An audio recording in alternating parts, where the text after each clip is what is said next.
وَلَقَدْ يَسَّرْنَا الْقُرْآنَ لِلذِّكْرِ فَهَلْ مِن مُّدَّكِرٍ۔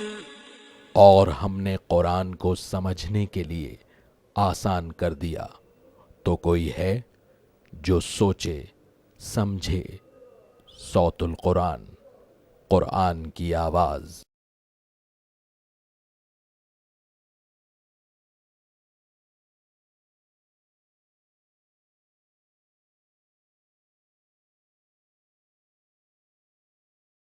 نحمده ونصلي على رسوله الكريم اما بعد فاعوذ بالله من الشيطان الرجيم بسم الله الرحمن الرحيم ونفخ في الصور فإذا هم من الأجداث إلى ربهم ينسلون صدق اللہ العظیم۔ سورہ یاسین آیت نمبر 51 سے ہم اپنا مطالعہ شروع کر رہے ہیں۔ اب اس سورہ مبارکہ کا رکوع نمبر 4 شروع ہو رہا ہے۔ رکوع نمبر 4 اور 5 میں اللہ تعالیٰ نے قیامت اور آخرت کے حوالے سے تفصیلی گفتگو ارشاد فرمائی ہے۔ چوتھے رکوع کا آغاز ہو رہا ہے، اس میں قیامت کا ذکر ہے، سور کے پھونکے جانے کا ذکر ہے، قیامت کی حاضری اور وہاں کے نتائج کا بیان ہے، اور انسانی اعضاء گواہی پیش کریں گے انسانوں کے اعمال کی، اس کا ذکر آیا ہے۔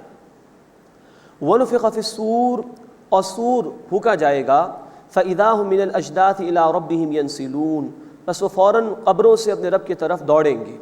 قالوا یا ویلنا من بعثنا من مرقدنا، وہ کہیں گے ہائے ہماری شامت، ہمیں کس نے اٹھا دیا ہماری آرام گاہوں سے۔ نوٹ فرمائیے، قبر سے اٹھائے جائیں گے۔ آرام گاہ اس معنی میں کہا گیا کہ جب مجرمین قیامت کی ہولناکی اور اس کے عذاب کو دیکھیں گے تو وہ محسوس کریں گے قبر کا عذاب تو کچھ بھی نہیں تھا ہمارے لیے، تو وہ اس کو آرام سمجھیں گے۔ اس لیے کہ انسان پر جب کوئی بڑی تکلیف آ جاتی ہے تو اس سے کمتر تکلیف محسوس ہی نہیں ہوتی۔ قالوا یا ویلنا من بعثنا من مرقدنا، وہ کہیں گے ہائے ہماری شامت، کس نے ہمیں اٹھا دیا ہماری آرام گاہوں سے، یعنی ہماری قبروں سے۔ ھذا ما وعد الرحمن، یہ ہے وہ جس کا رحمان نے وعدہ فرمایا تھا، وصدق المرسلون، اور رسولوں نے سچ کہا تھا۔ ان کانت الا صیحۃ واحدہ، یہ نہ ہوگی مگر ایک چنگھاڑ، زوردار آواز۔ فَإِذَا هُمْ جَمِيعٌ لَدَيْنَا مُحْضَرُونَ، بس فوراً وہ تمام کے تمام ہمارے سامنے حاضر کیے جائیں گے۔ فَالْيَوْمَ لَا تُظْلَمُ نَفْسٌ شَيْئًا، بس آج کسی شخص پر بھی کوئی ظلم نہیں کیا جائے گا، کوئی بے انصافی نہیں کی جائے گی۔ وَلَا تُجْزَوْنَ إِلَّا مَا كُنتُمْ تَعْمَلُونَ، اور تمہیں بدلے میں وہی کچھ دیا جائے گا جو کچھ تم کیا کرتے تھے۔ اب اہل جنت کا بیان آ رہا ہے۔ ان اصحاب الجنت اليوم فی شغل فاکہون، بے شک آج اہل جنت ایک شغل میں ہوں گے، خوش طبعی کرتے ہوں گے، یعنی سکون ہی سکون ہوگا، آرام ہی آرام ہوگا، نعمتیں ہی نعمتیں ہوں گی۔ ہم وازواجہم فی ظلال علی الارائک متکئون، وہ اور ان کی بیویاں سایوں میں تختوں پر تکیہ لگائے ہوئے بیٹھے ہوں گے۔ اب ایک مراد تو یہ ہے کہ بیویاں وہ کہ دنیا میں شوہر بھی اللہ کا فرما بردار رہے اور بیوی بھی اللہ کی فرما بردار رہے، تو اللہ انہیں جمع فرما دے گا۔ اللہ ہمیں ایسی فیملیز عطا فرمائے۔ یا پھر یہ کہ اللہ کا ایک بندہ نیک ہے تو اس کو جنت کی کوئی نیک عورت عطا کر دی جائے گی، یا کوئی عورت اگر نیک تھی دنیا میں شوہر نافرمان تھا تو کسی جنتی مرد کے ساتھ اس کا نکاح اللہ تعالیٰ کرا دیں گے۔ ہم وازواجہم فی ظلال علی الارائک متکئون، وہ اور ان کی بیویاں سایوں میں تختوں پر تکیہ لگائے ہوئے بیٹھے ہوں گے۔ یہ اشارہ ہے کہ وہاں ریلیکسیشن ہے، وہاں آرام ہی آرام ہے۔ محنت اس دنیا میں ہے، جس نے آج اللہ کی اطاعت کی خاطر محنت کر لی، کل اس کے لیے آرام ہی آرام ہوگا۔ لیکن جس نے آج اس دنیا میں نافرمانی کی، یہاں عیاشی میں لگا رہا، تو کل اس کو جہنم کی سزائیں بھگتنی ہوں گی اور مشقت ہی مشقت ہوگی۔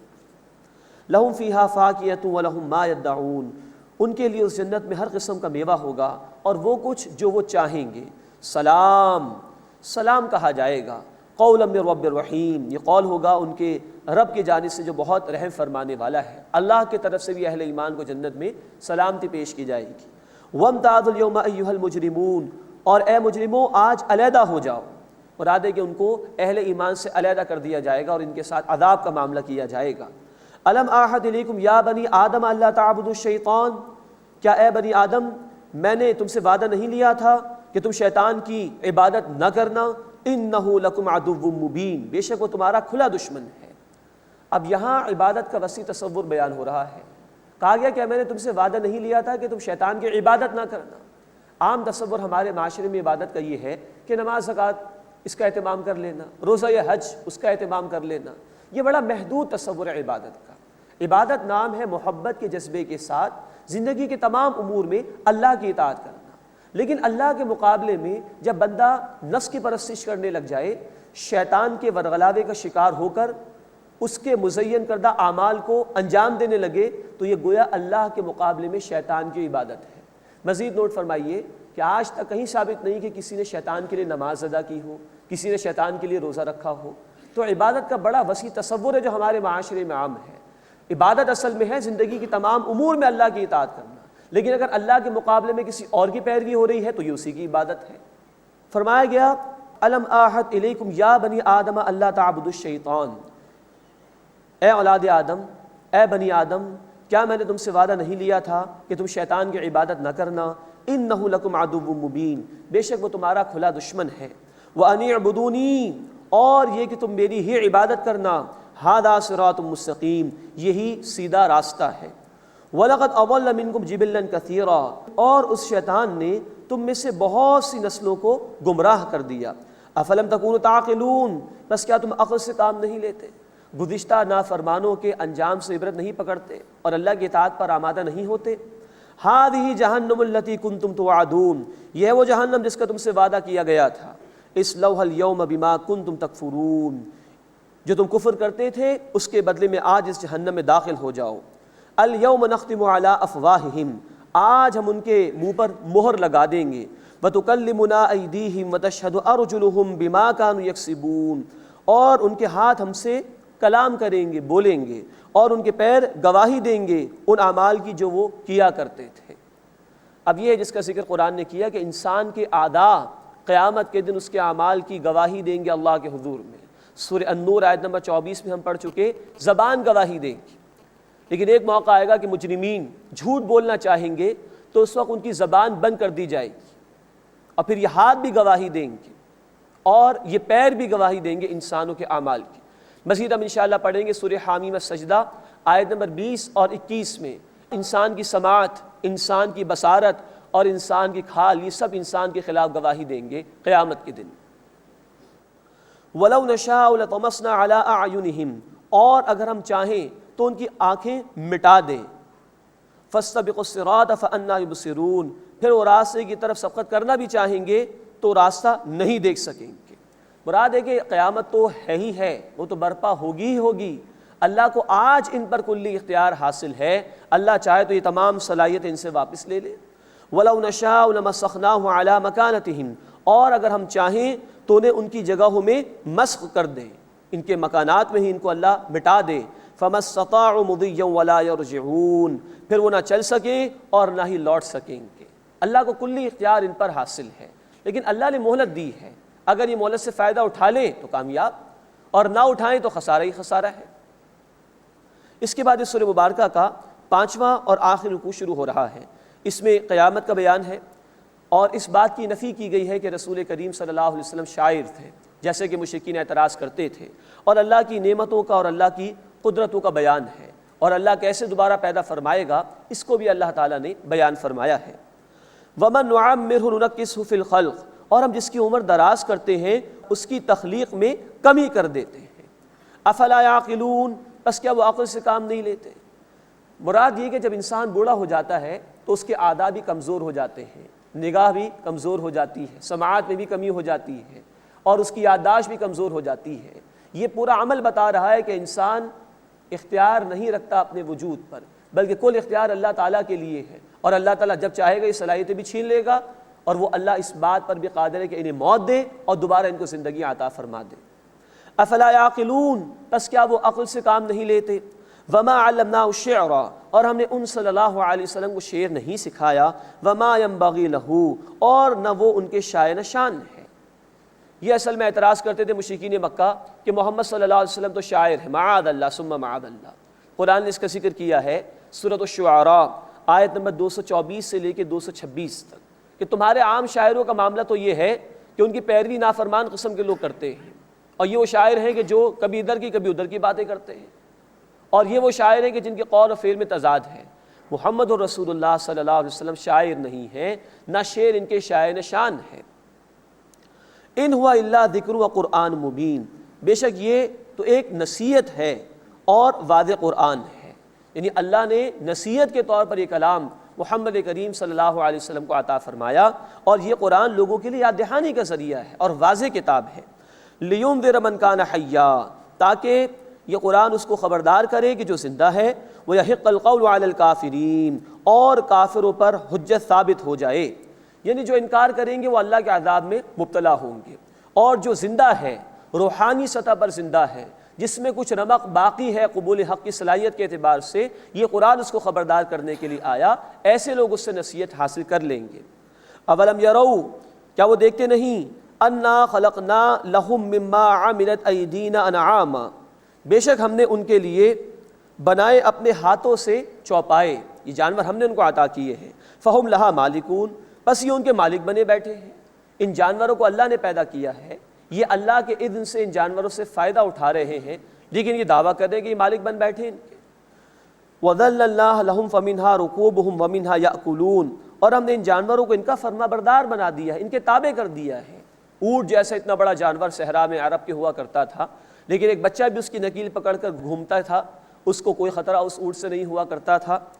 وَذَلَّلْنَاهَا لَهُمْ فَمِنْهَا رُكُوبُهُمْ وَمِنْهَا يَأْكُلُونَ، اور ہم نے ان جانوروں کو ان کے تابع کر دیا ہے، بس ان میں سے بعض ان کی سواریاں ہیں جن پر یہ سوار ہوتے ہیں، اور ان میں سے بعض کو یہ کھاتے ہیں، مراد ہے کہ ان کا گوشت بطور غذا کے استعمال کرتے ہیں۔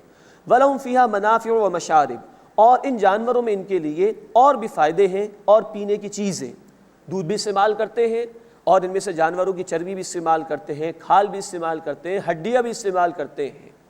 افلا یشکرون، بس کیا وہ شکر ادا نہیں کرتے؟ واتخذوا من دون اللہ آلہۃ لعلہم ینصرون، اور انہوں نے اللہ کے سوا معبود بنا لیے ہیں کہ شاید وہ مدد کیے جائیں گے۔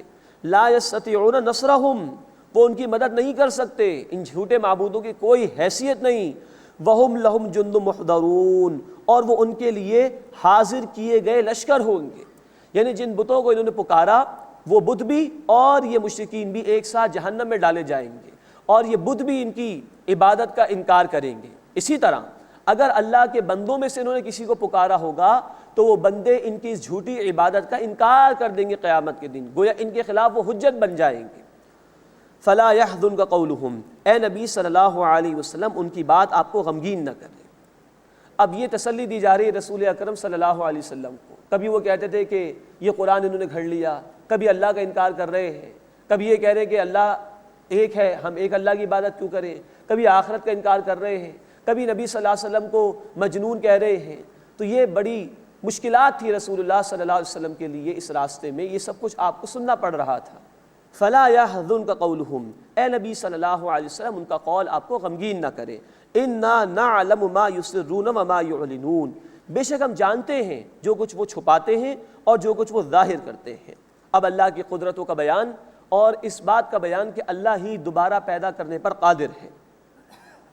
اولم یرى الانسان، کیا انسان نے نہیں دیکھا، انا خلقناہ من نطفۃ، کہ ہم نے اسے ایک نطفے سے، ایک معمولی قطرے سے پیدا کیا، فاذا هو خصیم مبین، پھر اچانک وہ کھلا جھگڑالو بن گیا، اللہ کے متعلق اس کو شکوک و شبہات ہو گئے، اللہ کا انکار کر رہا ہے، اللہ کی اس قدرت کا انکار کر رہا ہے کہ اللہ تعالیٰ دوبارہ زندگی عطا فرمائے گا۔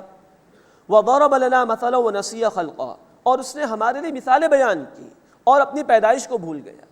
قال من یحیی العظام وہی رمیم، کہنے لگا کہ ہڈیوں کو کون پیدا کرے گا جبکہ وہ گل گئی ہوں گی۔ یہ ہے جو انسان اس طرح کی باتیں اللہ کی طرف منسوب کرتا ہے کہ کیا دوبارہ میں زندگی ملے گی، شک میں گویا کہ انسان مبتلا ہے۔ قل، اے نبی صلی اللہ علیہ وسلم فرما دیجئے، یحییھا الذی انشأھا اول مرہ، آپ فرما دیجئے کہ اسے وہ زندہ فرمائے گا جس نے اسے پہلی مرتبہ پیدا فرمایا، وہو بکل خلق علیم، اور وہ ہر طرح سے پیدا کرنا جانتا ہے، وہ جانتا ہے کہ اس نے کس طرح پہلی مرتبہ پیدا کیا، وہی دوبارہ پیدا کرنے پر قادر ہے۔ الذی جعل لکم من الشجر الاخضر نارا، جس نے تمہارے لیے سبز درخت سے آگ پیدا فرمائی، فاذا انتم منہ توقدون، بس تم اس آگ سے سلگاتے ہو، مراد ہے کہ تم اس سے حرارت بھی حاصل کرتے ہو، اس کو بطور ایندھن کے بھی استعمال کرتے ہو۔ اب یہ بھی اللہ تعالیٰ کی قدرت کی بہت بڑی دلیل ہے کہ درخت پیدا ہوتا ہے مٹی سے اور پانی کے ذریعے سے۔ اب پانی اور مٹی بالکل متضاد ہیں، بالکل اپوزٹ ہیں آگ کی خصوصیات کے، لیکن اس مٹی اور پانی سے اللہ درخت پیدا کر رہا ہے، وہی اس پر قادر ہے کہ تمہیں دوبارہ زندگی عطا فرمائے گا۔ مزید مفسرین نے یہ بھی بیان کیا ہے کہ عرب کے علاقے میں ایسے درخت بھی تھے دو کہ جن کی شاخوں کو جب ملایا جاتا تھا تو اس میں سے آگ پیدا ہو جاتی تھی۔ پھر یہی درخت ہے جس کو ایندھن کے طور پر استعمال کیا جاتا ہے، اس سے انسان آگ اور حرارت حاصل کرنے کی کوشش کرتا ہے۔ تو جس اللہ نے یہ سب کچھ کیا وہ دوبارہ تمہیں پیدا کرنے پر بھی قادر ہے۔ اولیس الذی خلق السماوات والارض بقادر علی ان یخلق مثلہم، تو کیا وہ جس نے آسمانوں اور زمین کو پیدا کیا اس بات پر قادر نہیں کہ ان جیسا دوبارہ پیدا کر دے؟ بلا، کیوں نہیں؟ وَهُوَ الْخَلَّاقُ الْعَلِيمُ، وہ اللہ خوب پیدا فرمانے والا، خوب علم رکھنے والا ہے۔ اس نے تو آسمانوں اور زمین جیسی بڑی بڑی چیزیں پیدا کر دی، تو اس کے لیے تمہارے جیسے انسانوں کو دوبارہ پیدا کرنا کیا مشکل ہے؟ انما امرہ اذا اراد شیئا ان یقول له کن فیکون، بے شک اس اللہ کا معاملہ تو یہ ہے کہ جب وہ کسی بات کا ارادہ کرتا ہے تو اس کو کہتا ہے ہو جا، اور وہ بات ہو جاتی ہے۔ فسبحان الذی بیدہ ملکوت کل شیء، سو پاک ہے اللہ جس کے ہاتھ میں کل بادشاہت ہے، ہر شے کا اختیار اسی کو حاصل ہے۔ وَإِلَيْهِ تُرْجَعُونَ، اور اسی کی طرف تم سب لوٹائے جاؤ گے۔ بسم اللہ الرحمن الرحیم۔ وَالصَّافَّاتِ صَفًّا فَالزَّاجِرَاتِ زَجْرًا فَالتَّالِيَاتِ ذِكْرًا۔ اب سورہ صافات کا آغاز ہو رہا ہے۔ یہ سورہ مبارکہ بھی مکی صورت ہے اور اس کا انداز بڑے جلالی انداز سے ہے۔ قسمیں کھائیں اللہ تعالیٰ نے۔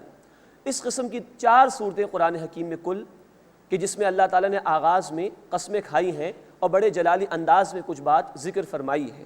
مزید 3 صورتیں سورۃ الذاریات والذاریات ذرواً، پھر سورۃ المرسلات والمرسلات عرفاً، پھر سورۃ النازعات والنازعات غرقا۔ یہ 4 صورتیں کہ جو قسموں کے ساتھ ان کا آغاز ہوا اور ایک ہی اسلوب میں یہ صورتیں شروع ہوتی ہیں قرآن حکیم میں۔ مزید نوٹ فرمائیے کہ سورہ صافات سے قرآن حکیم کی 6ٹھی منزل کا بھی آغاز ہو رہا ہے۔ اس سورہ مبارکہ میں کفار کو تنبیہ کی گئی ہے اللہ کی طرف سے، اور رسولوں کے حالات کو بھی اللہ تعالیٰ نے بیان فرمایا ہے۔ پہلے رکوع میں انشاءاللہ ہم دیکھیں گے اللہ تعالیٰ نے فرشتوں کی قسمیں کھائی ہیں، منکرین کا اور مشرکین کا ذکر کیا گیا ہے، اور اس بات کا ذکر ہے کہ شیاطین کو وحی کے سننے سے محروم کر دیا گیا تھا۔ وَالصَّافَّاتِ صَفًّا، قسم ہے صفے باندھ کر کھڑے ہونے والے فرشتوں کی جو قطار میں کھڑے ہوتے ہیں۔ فَالزَّاجِرَاتِ زَجْرًا، پھر جھڑکنے والے ڈانٹنے والے فرشتوں کی۔ فَالتَّالِيَاتِ ذِكْرًا، پھر ذکر کی تلاوت کرنے والوں کی، یعنی وہ فرشتے کے جو وحی کو لایا کرتے ہیں اس کی تلاوت کرتے ہیں۔ ان 3 آیات میں اللہ تعالیٰ نے فرشتوں کی قسم کھانے کے بعد فرمایا اِنَّا إِلَٰهَكُمْ لَوَاحِدٌ، بے شک تمہارا معبود واحد ہے، ایک ہی معبود ہے۔ رب السماوات والارض وما بینہما، رب ہے آسمانوں کا اور زمین کا اور جو کچھ ان دونوں کے درمیان ہے۔ ورب المشارق، اور مشرقوں کا رب ہے۔ نوٹ فرمائی کہ سورۃ المعارج آیت نمبر 40 میں المغارب کے بھی الفاظ ہیں، یعنی مغربوں کا۔ مراد یہ کہ سورج کے طلوع ہونے کا اور سورج کے غروب ہونے کا مقام ہر علاقے کے اعتبار سے علیحدہ علیحدہ ہے۔ یوں کہیں مشرق ہو جائیں گے، کہیں مغرب ہو جائیں گے، اللہ ان تمام مشرقوں اور مغربوں کا رب ہے۔ پھر اس کائنات میں بے شمار گیلیکسیز ہیں، بے شمار سولر سسٹمز ہیں، کئی سورج ہیں، تو اس اعتبار سے بھی کئی مشرقوں کا معاملہ اور کئی مغربوں کا معاملہ ہو جائے گا۔ وَرَبُّ الْمَشَارِقِ، اور وہ مشرقوں کا رب ہے۔ إِنَّا زَيَّنَّا السَّمَاءَ الدُّنْيَا بِزِينَةٍ الْكَوَاكِبِ، بے شک ہم نے آسمان دنیا کو مزین کیا ستاروں کی زینت سے، خوبصورت بنایا۔ رات کے موقع پر ایک گویا کالی چادر تنی ہوئی آسمان کی، اور خوبصورت نگینے اس پر گویا کے لگے ہوئے ہیں جو کہ ستارے ہیں۔ وَحِفْظًا مِّن كُلِّ شَيْطَانٍ مَارِدٍ، اور ہر سرکش شیطان سے حفاظت کا ذریعہ بنایا۔ لَا يَسَّمَّعُونَ إِلَى الْمَلَإِ الْأَعْلَىٰ وَيُقْذَفُونَ مِن كُلِّ جَانِبٍ، اور وہ شیاطین ملائے اعلیٰ کی طرف یعنی اوپر کی مجالس کی طرف کان نہیں لگا سکتے، اور وہ ہر طرف سے بھگانے کے لیے مارے جاتے ہیں۔ مراد ہے کہ اگر شیاطین میں سے کوئی اوپر سے کوئی خبر لینے کی کوشش کرتا ہے تو یہی ستاروں میں سے کچھ توڑ کر ان کو مارا جاتا ہے اور ان کو محروم کر دیا گیا ہے وحی کی سماع سے۔ دحورا ولہم عذاب واصب، ہر طرف سے بھگانے کو وہ مارے جاتے ہیں اور ان کے لیے دائمی عذاب ہے۔ الا من خطف الخطفۃ، سوائے اس کے جو اچک کر کچھ لے بھاگے، فاتبعہ شہاب ثاقب، تو اس کے پیچھے ایک دہکتا ہوا انگارہ لگ جاتا ہے۔ آج بھی ہمیں ماڈرن سائنس سے بتایا کہ شہاب ثاقب کی بارشیں ہوتی رہتی ہیں، ملینز کے اعتبار سے ستارے ٹوٹتے ہیں، لیکن زمین میں آنے سے پہلے ہی فضا کے اندر ختم ہو جاتے ہیں، اور اللہ تعالیٰ یوں زمین والوں کی بھی حفاظت فرماتا ہے۔ فاستفتہم اہم اشد خلقا ام من خلقنا، بس اے نبی صلی اللہ علیہ وسلم ان سے پوچھئے کیا ان کا پیدا کرنا زیادہ مشکل ہے یا وہ مخلوق کی جو ہم نے پیدا کی ہے؟ آسمان و زمین کو اللہ تعالیٰ نے پیدا کیا، جیسے کہ قرآن حکیم میں ذکر ہے سورۃ المؤمن آیت نمبر 57 میں، لخلق السماوات والارض اکبر من خلق الناس، یقیناً آسمانوں اور زمین کی تخلیق انسانوں کی تخلیق سے زیادہ بڑی شے ہے۔ انا خلقناہم من طین لازب، بے شک ہم نے انہیں لیس دار گارے سے پیدا کیا ہے، مٹی کے۔ بل عجبت ویسخرون، بلکہ اے نبی صلی اللہ علیہ وسلم آپ نے ان پر تعجب کیا اور وہ مذاق اڑاتے ہیں، یعنی آپ کا تعجب ان پر یہ ہے کہ یہ اتنی واضح نشانیوں کو دیکھنے کے باوجود بھی آخرت کا انکار کر رہے ہیں، مرنے کے بعد زندگی کو نہیں مار رہے، ویسخرون، اور وہ مذاق اڑا رہے ہیں، آپ کی باتوں کو توجہ سے سنی نہیں رہا اور مذاق کر رہے ہیں آپ کے ساتھ۔ وَإِذَا ذُكِّرُوا لَا يَذْكُرُونَ، اور جب انہیں نصیحت کی جاتی ہے تو وہ نصیحت قبول نہیں کرتے۔ وَإِذَا رَأَوْا آیَةً يَسْتَسْخِرُونَ، اور جب کوئی نشانی دیکھتے ہیں تو وہ مذاق اڑاتے ہیں، ہنسی کرتے ہیں۔ وَقَالُوا إِنْ هَذَا إِلَّا سِحْرٌ مُبِينٌ، اور انہوں نے کہا کہ یہ تو صرف کھلا جادو ہے۔ أَإِذَا مِتْنَا وَكُنَّا تُرَابًا وَعِظَامًا، کیا جب ہم مر جائیں گے اور مٹی اور ہڈیاں ہو جائیں گے، أَإِنَّا لَمَبْعُوثُونَ، کیا ہم دوبارہ اٹھائے جائیں گے، دوبارہ میں زندگی عطا کی جائے گی۔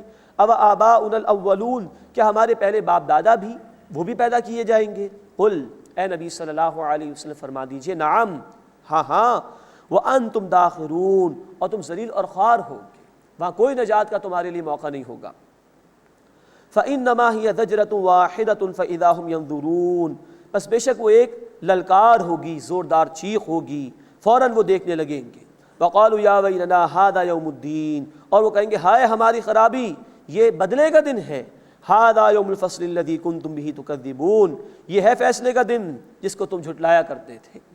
اس کے بعد اس سورہ مبارکہ کا دوسرا رکوع شروع ہو رہا ہے، اس میں مجرمین کا اور نیک لوگوں کا انجام بیان کیا گیا ہے، اور عذاب کا بھی ذکر ہے اور نعمتوں کا بھی بیان ہے۔ احشروا الذین ظلموا وازواجہم وما كانوا يعبدون، تم ظالموں کو اور ان کے ساتھیوں کو جمع کرو اور ان کو بھی جن کے وہ عبادت کرتے تھے، من دون اللہ، اللہ کے سوا، فاہدوہم الی صراط الجحیم، بس تم ان کو جہنم کا راستہ دکھاؤ۔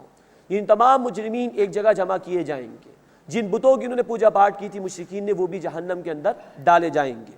وقفوہم انہم مسئولون، اور ان کو ٹھہراؤ، بے شک ان سے پوچھ گچھ ہوگی۔ ما لکم لا تناصرون، تمہیں کیا ہوا، تم ایک دوسرے کی مدد کیوں نہیں کرتے؟ بل ہم الیوم مستسلمون، بلکہ اس دن وہ سر جھکائے ہوئے فرما بردار ہوں گے، معلوم ہو جائے گا ہمارا کوئی اختیار نہیں ہے۔ وَأَقْبَلَ بَعْضُهُمْ عَلَى بَعْضٍ يَتَسَاءَلُونَ، اور ان میں سے بعض سے سوال کریں گے، قالوا، کہیں گے، اِنَّكُمْ كُنْتُمْ تَأْتُونَنَا عَنِ الْيَمِينِ، وہ کہیں گے بے شک تم تو ہم پر دائیں طرف سے آتے تھے، مراد بڑا زور تھا تمہارے پاس۔ قالوا، وہ کہیں گے، بل لم تکونوا مؤمنین، بلکہ تم ایمان لانے والے نہیں تھے۔ اب یہ جو گمراہ کرنے والے لیڈر تھے ان کا بھی ذکر ہو رہا ہے، اور جو لوگ اندھی تقلید کر رہے تھے ان برے لوگوں کی، ان کا بھی ذکر ہو رہا ہے، ان کا مکالمہ قرآن نقل کر رہا ہے۔ قالوا، ان کے لیڈر کہیں گے، بل لم تکونوا مؤمنین، بلکہ تم ایمان لانے والے نہ تھے۔ وما کان لنا علیکم من سلطان، اور ہمارا تم پر کوئی زور نہیں تھا۔ بل کنتم قوما طاغین، بلکہ تم ایک سرکش قوم تھے۔ فحق علینا قول ربنا انا لذائقون، بس ہم پر ہمارے رب کی بات ثابت ہو گئی، بے شک ہم چکھنے والے ہیں۔ مراد ہے کہ عذاب کا وعدہ ثابت ہو گیا اور ہم عذاب کو برداشت کریں گے، عذاب ہی کو چکھتے رہیں گے، کوئی نجات نہیں۔ فاغویناکم انا کنا غاوین، بس ہم نے تمہیں بہکایا، بے شک ہم خود بھی گمراہ تھے۔ فإنہم یومئذ فی العذاب مشترکون، بس بے شک وہ اس دن عذاب میں بھی شریک رہیں گے۔ انا کذالک نفعل بالمجرمین، بے شک اسی طرح ہم کرتے ہیں مجرمین کے ساتھ۔ انہم کانوا اذا قیل لہم لا الہ الا اللہ یستکبرون، بے شک جب ان سے کہا جاتا تھا کہ اللہ کے سوا کوئی معبود نہیں تو تکبر کرتے تھے، دنیا میں اللہ کی عبادت سے انکار کیا۔ ویقولون، اور کہتے ہیں، اَإِنَّا لَتَارِكُ آلِهَتِنَا لِشَاعِرٍ مجنون، کہ کیا ہم اپنے معبودوں کو چھوڑ دیں ایک شاعر مجنون کی خاطر؟ معاذ اللہ ثم معاذ اللہ۔ یہ ہے مشرکین کی بات کہ جو نبی صلی اللہ علیہ وسلم کو شاعر کہتے تھے، مجنون کہتے تھے۔ غور فرمائیے کہ اللہ کے راستے میں اللہ کے رسول صلی اللہ علیہ وسلم کو یہ تمام باتیں سننی پڑی ہیں، یہ مشکلات آئی ہیں، لیکن آپ صلی اللہ علیہ وسلم نے دین کی دعوت کا کام اور دین کی محنت کا کام جاری رکھا۔ بل جاء بالحق، بلکہ وہ رسول صلی اللہ علیہ وسلم حق کے ساتھ آئے، وصدق المرسلین، اور انہوں نے تصدیق کی رسولوں کی۔ انکم لذائق العذاب العلیم، بے شک تم دردناک عذاب ضرور چکھنے والے ہو۔ وما تجزون الا ما کنتم تعملون، اور تمہیں بدلے میں نہیں دیا جائے گا مگر وہی جو تم اعمال کیا کرتے تھے۔ الا عباد اللہ المخلصین، مگر اللہ کے خاص چنے ہوئے بندے۔ اولئک لہم رزق معلوم، ان کے لیے مقرر روزی ہے۔ یہ اللہ کے نیک بندوں کے انجام کا ذکر ہے۔ فواکہ، میوے ہیں ان کے لیے۔ وہم مکرمون، اور ان کی عزت کی جائے گی۔ فی جنات النعیم، نعمت کے باغات میں۔ علی سرر متقابلین، تختوں پر آپ نے سامنے ہوں گے۔ یطاف علیہم بکأس من معین، دورہ ہوگا ان کے آگے بہتے ہوئے صاف مشروب کے جام کا، عمدہ پاکیزہ شراب ان کو پیش کی جائے گی۔ بیضاء، سفید رنگ کا، لذت للشاربین، پینے والوں کے لیے لذت دینے والا ہوگا۔ لا فیہا غول، اس میں نہ کوئی درد سر ہوگا۔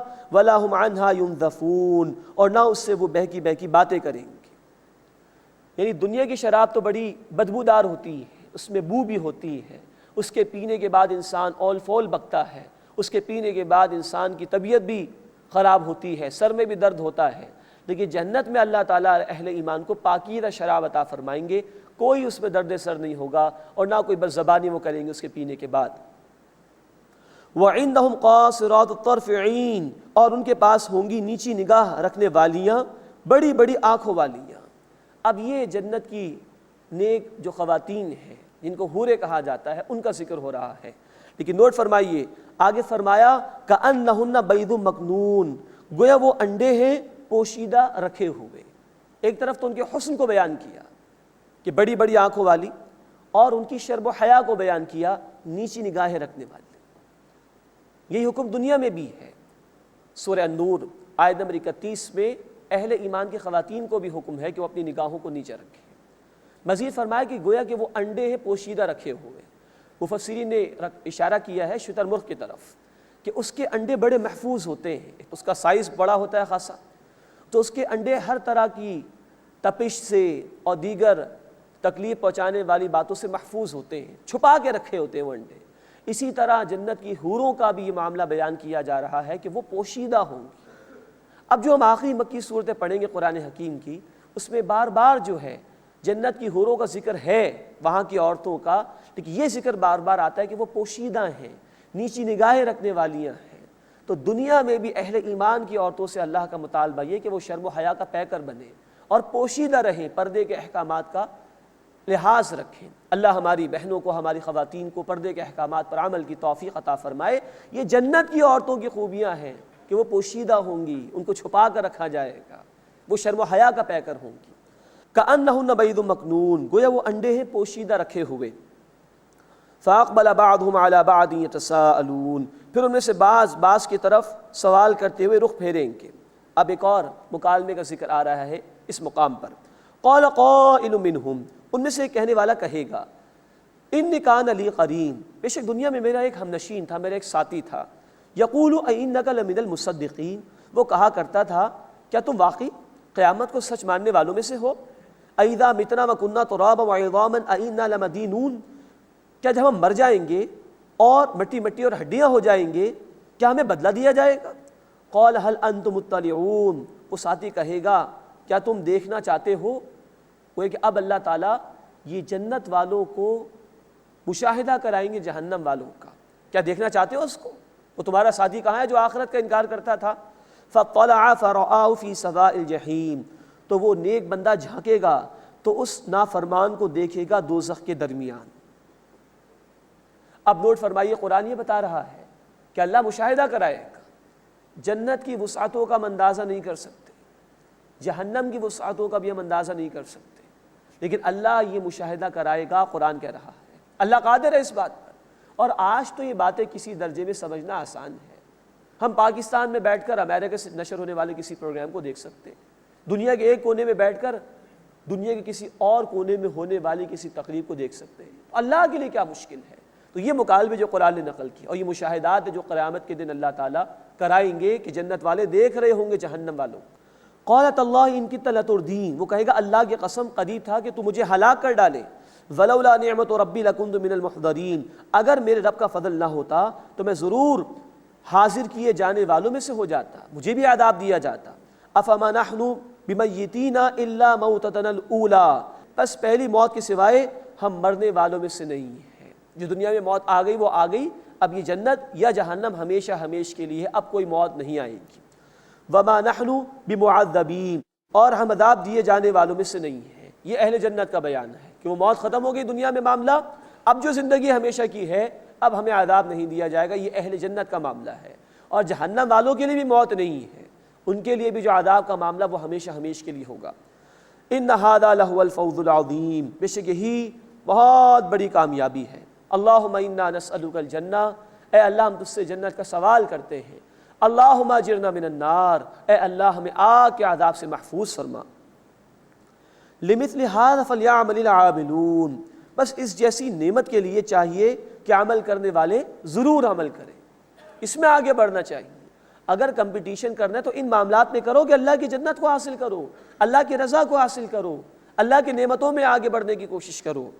اذالک خیر، کیا یہ بہتر ہے نزلا مہمانی کے اعتبار سے، ام شجرۃ الزقوم، یا زقوم کا درخت، انا جعلناها فتنۃ للظالمین، بے شک ہم نے اسے ایک آزمائش بنا دیا ظالمین کے لیے، اس درخت کے ذریعے سے ان کو عذاب دیا جائے گا۔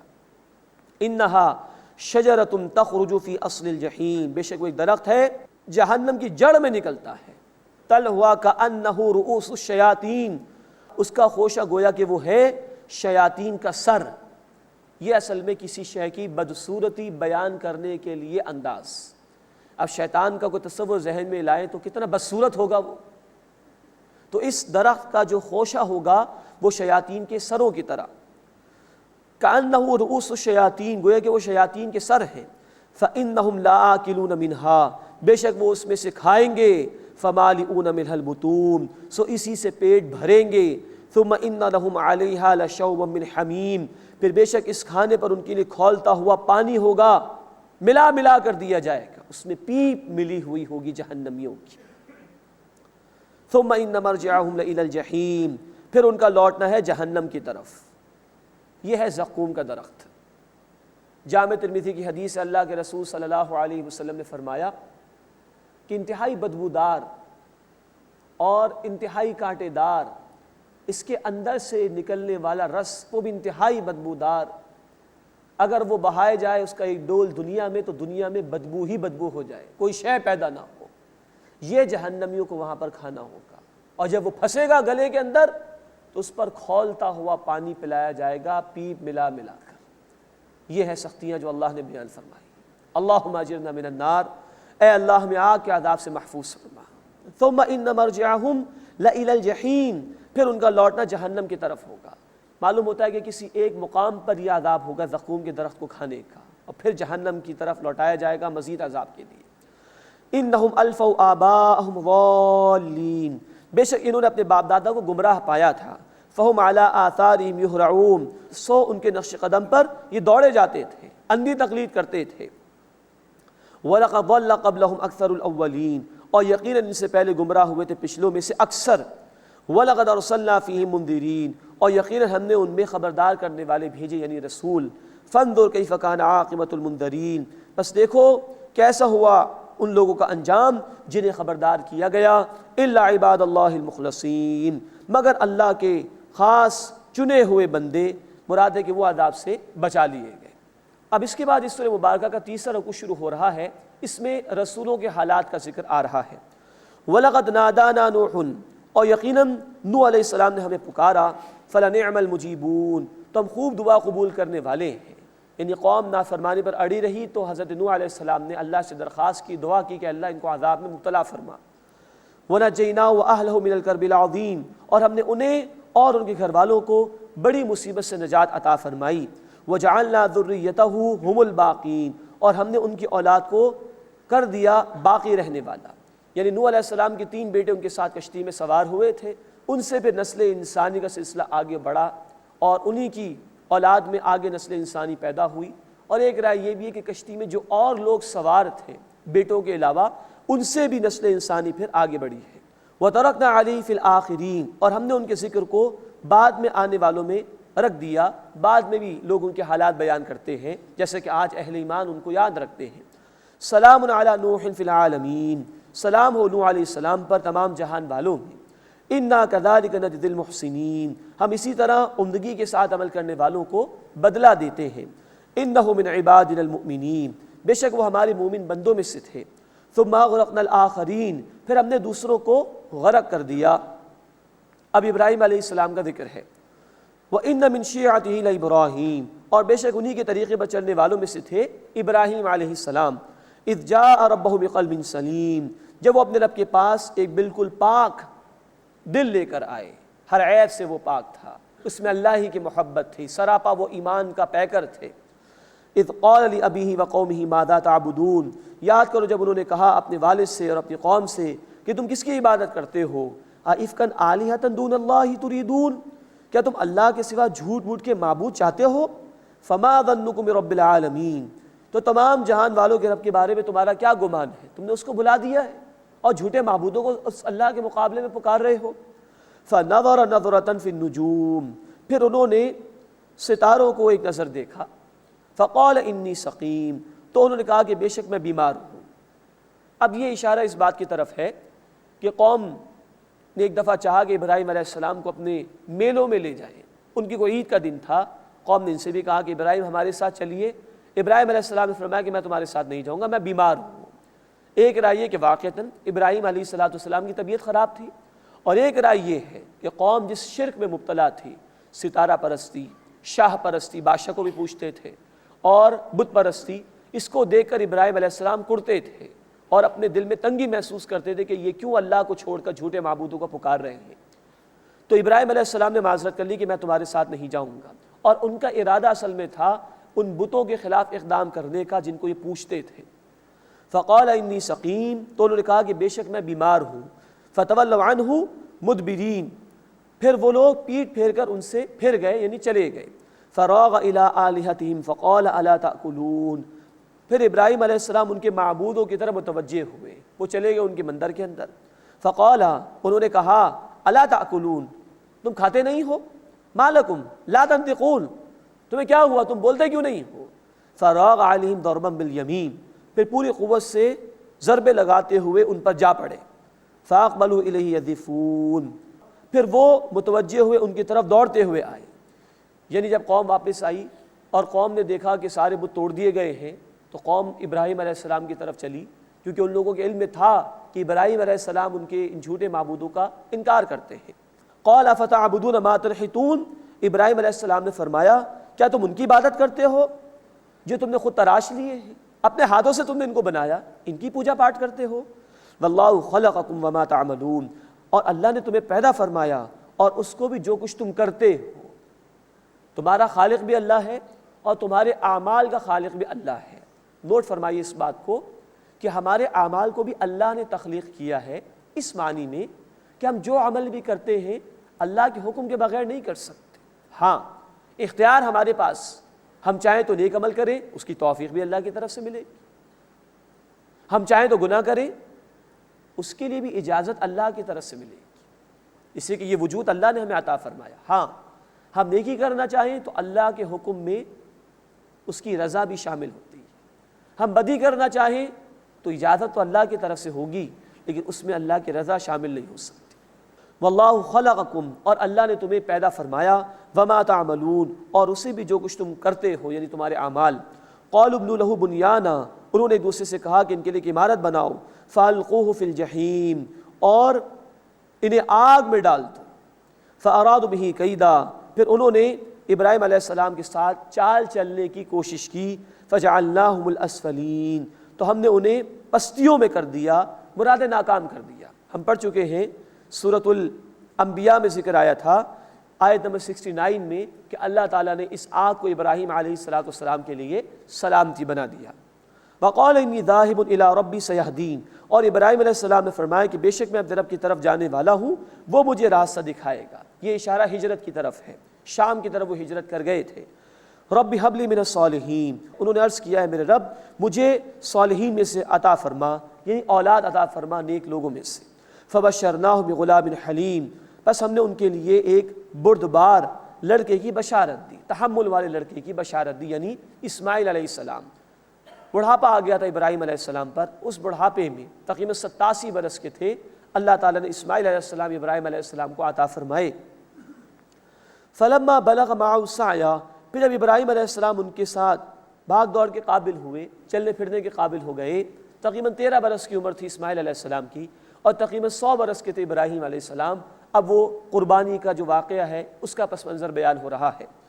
قال یا بنی، انہوں نے کہا کہ اے میرے بیٹے، انی ارا فی المنام، بے شک میں خواب میں دیکھتا ہوں، انی اذبحک، کہ میں تمہیں ذبح کر رہا ہوں، فانظر ماذا ترى، بس تم بتاؤ تمہاری رائے کیا ہے۔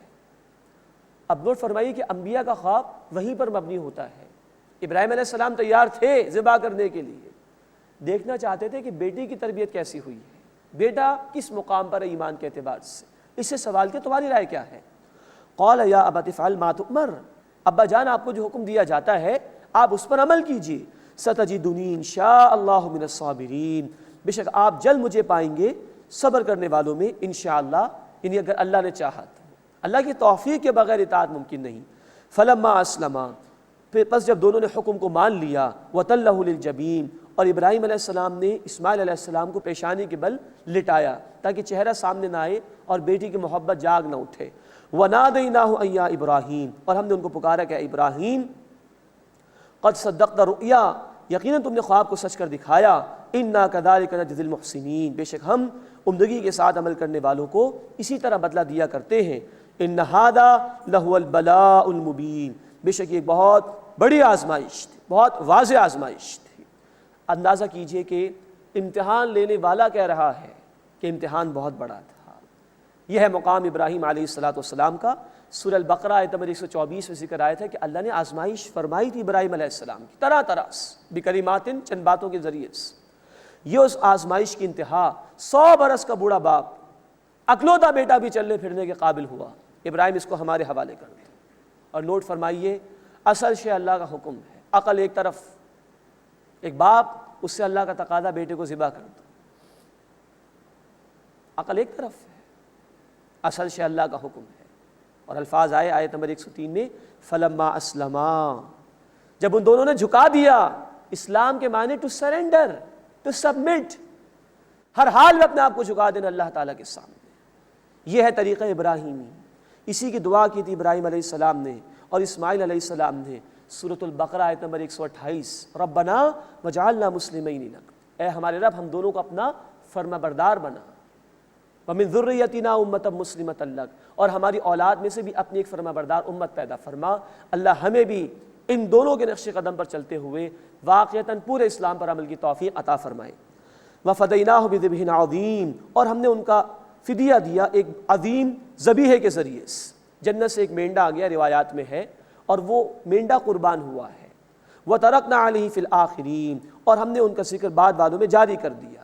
مراد ہے کہ یہی قربانی کی جو عبادت بعد والوں میں جاری کر دی گئی۔ مسند احمد کی حدیث ہے، صحابہ نے سوال کیا یا رسول اللہ یہ قربانی کیا ہے؟ آپ نے فرمایا تمہارے والد ابراہیم علیہ السلام کی سنت ہے۔ اب جانور پر ہم چھری پھیر رہے ہیں، لیکن جذبات وہی ہونے چاہیے جو ابراہیم علیہ السلام کے تھے، کہ اپنی قیمتی ترین شے بھی اللہ کے راستے میں قربان کرنے کے لیے تیار رہنا چاہیے۔ اللہ یہ جذبہ ہمیں عطا فرمائے۔ سلام علی ابراہیم، سلام و ابراہیم علیہ السلام پر، کذالک نجزی المحسنین، اسی طرح عمدگی کے ساتھ عمل کرنے والوں کو بدلہ دیتے ہیں۔